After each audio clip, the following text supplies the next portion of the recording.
You guys ready? Awesome. Time. Good afternoon, judges, and welcome. My name is Diego, and I am very happy to be serving you today. As coffee professionals, we're always in the pursuit of excellence at every level, from farm to cup. And this is frequently associated with uniformity or evenness. So when it comes to my role in the supply chain, I was convinced that evenness was the key to achieve the best cup possible. The truth is, it's never been much easier to prepare excellent espressos. Nowadays, amazing technology is available that contributes to uniformity of particle size and extraction, such as baskets, tampers, distribution tools, shower screens, stable group heads, and so on. But to be honest, I couldn't help but thinking that the quality of most of the espressos I used to serve were not fulfilling that excellent standard under which we should work every day. But I stopped blaming other factors and started analyzing where I was failing. And so I discovered my biggest enemy, channeling. As you know, channeling happens when water runs more easily through the coffee bed due to an uneven density of the coffee puck, by finding the easiest path through the least dense area.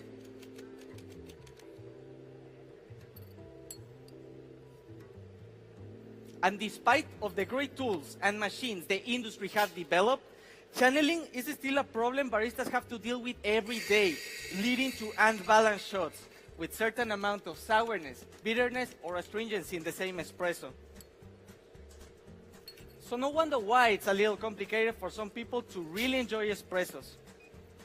But today, it is different because I have been developing a solution by taking a physics point of view of the problem. And I'm very excited for you to be my first witnesses. As they say, the devil is in... Excuse me. As they say, the devil is in the details. Ground coffee is composed by different size and shape particles that I will separate into two categories for this purpose, big and small. Very hard to differentiate with a naked eye. Espresso extraction happens rapidly, and it would be incorrect to assume that all particles react equally to water contact. As several studies have established, big particles have minimum positive impact in the cup, as they are hardly extracted. And in fact, they are actually damaging the final flavor in the cup. As possible as it is to separate them from the dose, it is very difficult and also a waste.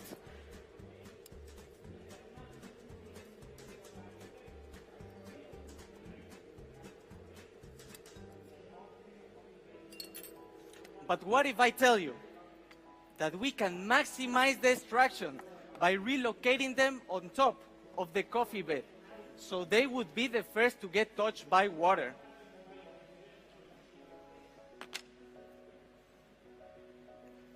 After many tests, I've concluded that by applying perpendicular vibration to the coffee basket, big particles tend to float to the surface, whereas the small ones to sink.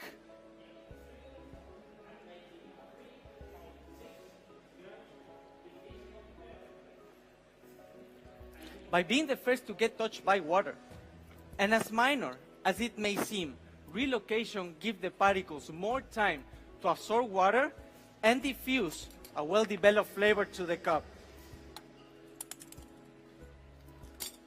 So how is this going to contribute to avoid channeling? Well, relocation is not the only phenomenon occurring. At the same time, the density of the coffee puck increases, narrowing the pads, slowing down the flow rate, which means a more even extraction.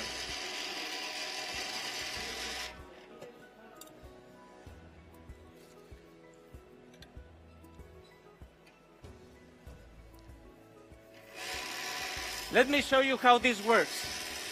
This is a high-frequency active relocator of particles, or as I call it, HARP.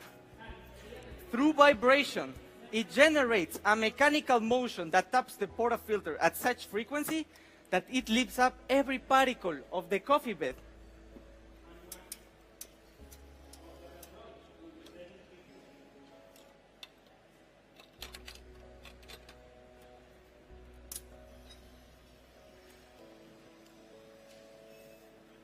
Turns out that big particles have greater inertia, so when tapping occurs, they're lifted up in the air, allowing the small ones to slide in below.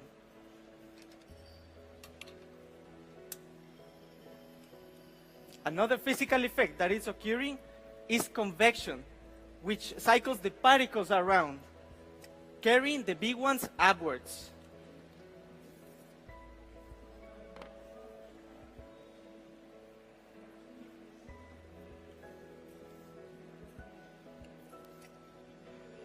An important detail about this phenomenon is that it requires at least 50 taps before happening. But HARP is designed to do 50 taps every 4 seconds.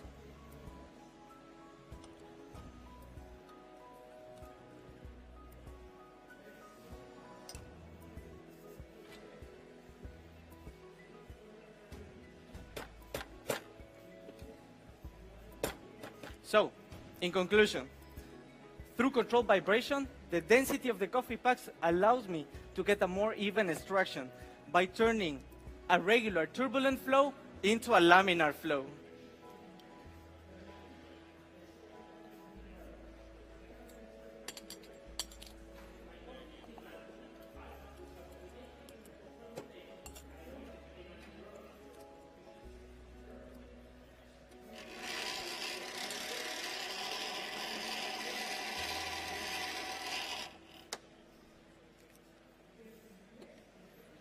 So guys, you may be wondering, how is this going to affect your espresso today? Well, this will make them more transparent, richer, and sweeter by improving the evenness of extraction. Today, I am dosing 20 grams inside the basket, pulling out 44 grams inside the cup. By improving the evenness of extraction, the higher TDS requires a slightly higher extraction than a regular 1:2 brew ratio.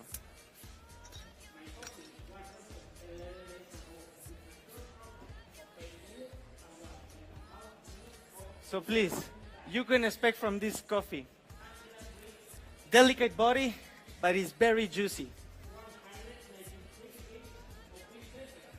It is very floral and has a complex and vibrant acidity. You'll get notes of coffee flower, nectarine, that's for you, please enjoy, and lemon peel finish. There you go.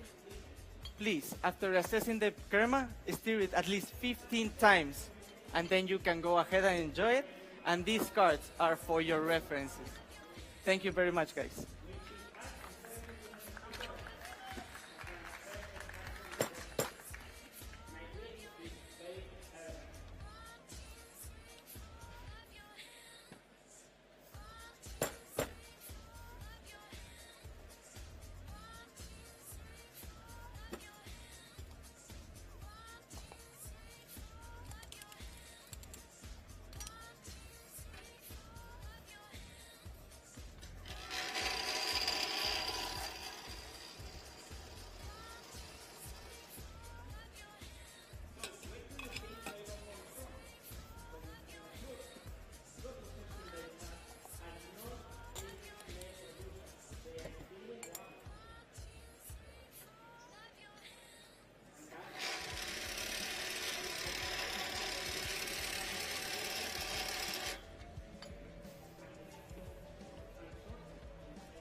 Guys, for your milk beverage, I'm going to use 110 mils of steamed milk and 20 grams of espresso out of a 1:2 brew ratio.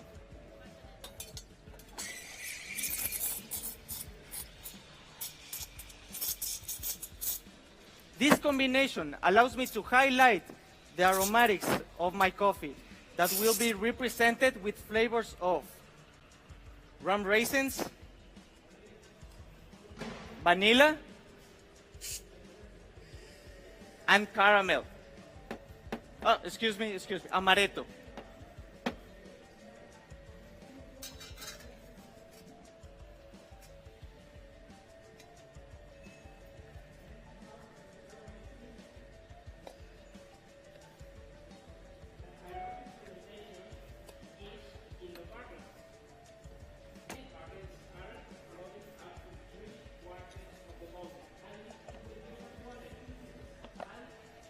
Now let's leave the science aside for a while and tell you a little bit more about my beloved coffee.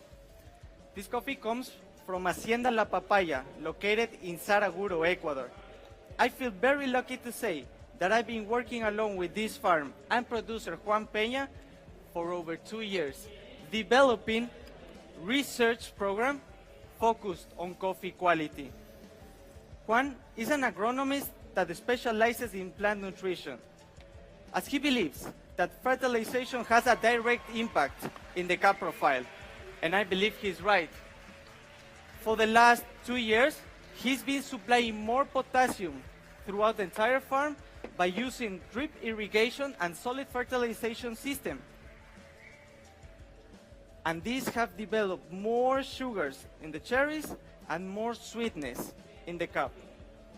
That's for you. Please enjoy. Also, this coffee was dried on raised beds covered by greenhouse plastic film with 100% blocking to UV rays, and curtains on the side for airflow control, as well as humidity and moisture. We're still in the experimental phase, so we don't know for certain. But we've noticed that every coffee that is dried on these beds always score higher than the outcome from other drying rooms. Please enjoy.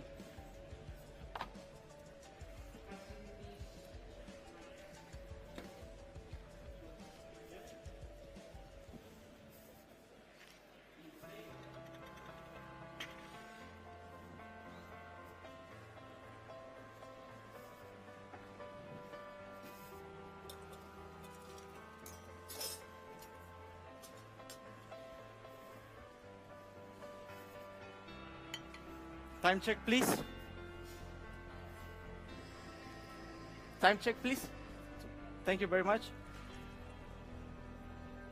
So guys, for your signature drink, I'd like to highlight the complexity and richness this coffee offers when improving the evenness of extraction through controlled vibration. Here, my first ingredient, and your drink is going to be a cold drink. First ingredient, 6 shots of washed coffee, typical variety from La Papaya. I've cooled down to enhance the complexity and richness of the acidity.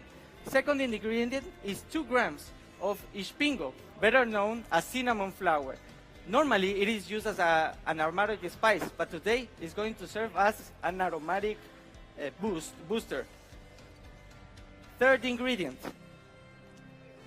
20 grams of elderberry flower simple syrup, made from 2 parts sugar, 2 parts water, reduced to syrupy texture, then infused with 1 part of elderberry flower for 24 hours. In combination with this coffee, we'll have a pear note. Fourth ingredient, dates cold brew, made by 2 parts dates, 1 part water, infused for 24 hours in cold water. This is going to preserve the fruitiness as well as balance the drink. And fourth and fifth ingredient, 10 grams of cold water to open up the flavors. Now I'm going to blend this up to get a velvety mouthfeel and incorporate all the ingredients.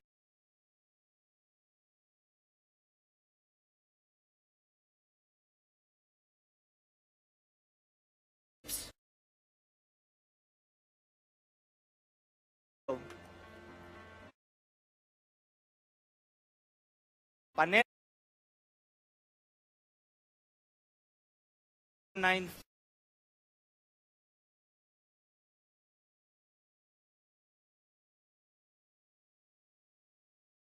today. I hope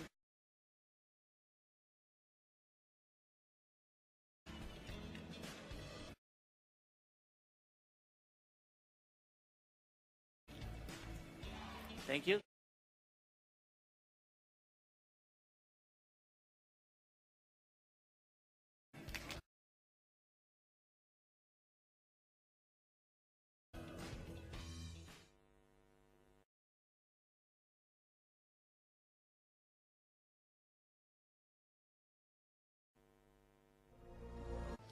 Okay, guys, thank you very much for joining us for this year's World Barista Championships. Can we put our hands together for another round of applause for our competitors 19, 20 and 21? Diego Mejía from Ecuador, Adam Neubauer from the Czech Republic, and Daniel Kapowski from Spain. All right, guys. So before we dive into our questions, I mean, Jessie May, have you been seeing any of the competition this morning? These guys did fantastic up there. They were amazing. It was an incredible round this time around, and it was so great from this perspective here to be able to dip in and see all of the presentations at once. You guys in the audience miss out because you can't get close like the live stream cameras can and we can. So we're in a very fortunate position. One of the perks. Indeed. Cool. All right. So we're going to go on to our first questions for our competitors. So I'm going to start with you, Diego. Thank you very much for joining us today. No, I'm happy to be here. Yeah, waiting a long time. It was an absolute pleasure, your presentation. And I was really interested by the harp technology. That was an incredible piece of equipment you had. How did you create that for this presentation? I mean, this competition is meant to inspire other baristas. So I've been inspired by so many professionals, and I just got the idea actually from Christopher Hendon, and then I started to realize that my main problem with espresso extraction was actually channeling. And then I started developing this idea of harp for over 6 months. And I thought it is a great machine because lots of baristas have this problem with channeling.